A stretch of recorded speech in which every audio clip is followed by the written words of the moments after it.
Hello, I'm Ryan Harper, digital reporter here with WNCT, and today I'm speaking with Mr. James Jones, director of Freedom of North Carolina.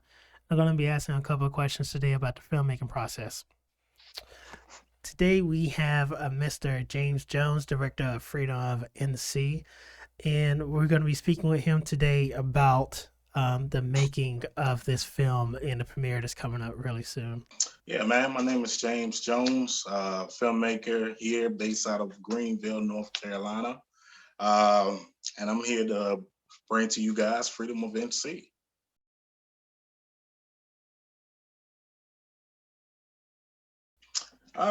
Yeah, man. Pretty much born and raised um, right here in Greenville, North Carolina. Just pretty much, I've always been a visionary, man, and someone, an individual that was willing to do whatever I have to do to make things happen, man. So, growing up, man, I was very active in music and entertainment, things that really, you know, that was more of what I love to do, man. And I kind of gravitated towards that, man. So Femin didn't come in to play until probably, I would say 2019, and came up with the vision of Freedom of MC back in 2018, where I began start writing on the script. And we here now in 2022, 2021, we actually premiered it in Greenville, North Carolina at the Regal Grande.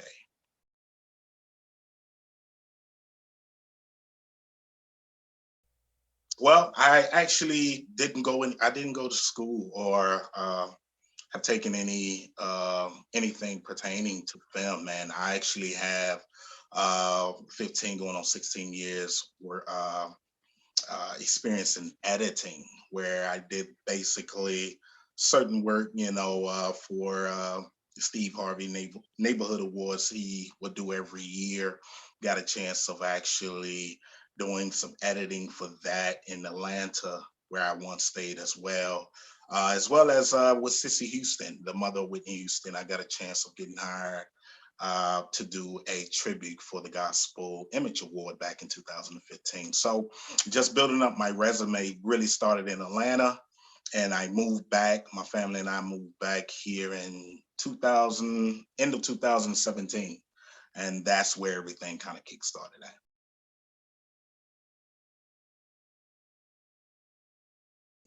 I would say, man, just I wanted to be very creative, man, of how I reach the youth. I think that was one of my main focus of reaching our young kids today, man, and making history appealing, if that makes sense. So I wanted to create, basically it started from a music video, an educational music video. And you know, after watching it, the video, I kind of had in my mind like I can take this a step further, and that vision hit me of doing a full feature film pertaining a bit of history here in North Carolina, and really, expressing the history in our narrative, if that makes sense. So that's how that came about.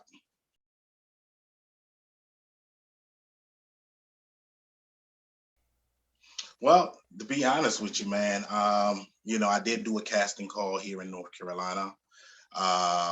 And it was maybe a handful of people that actually came out of Greenville. And then from there on out, just different people from different, cities and towns began to just kind of start reaching out. Had selective, even cast members that knew people that was interested, and pretty much brought them to my attention, man. And I kind of gave them a chance to be able to do an improv in front of me, and if I liked what they saw, they got on board.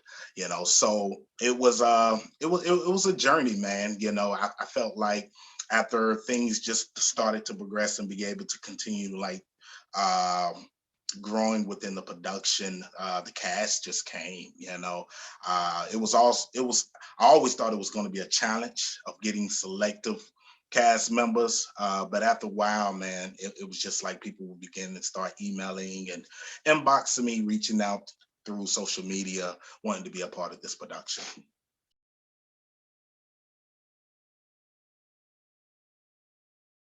Well, pertaining to freedom of NC, we got a few behind the scenes things that we capture and just moments that we want to kind of, we can kind of go back and say, remember when we did this. So yes, we basically got that coming as well.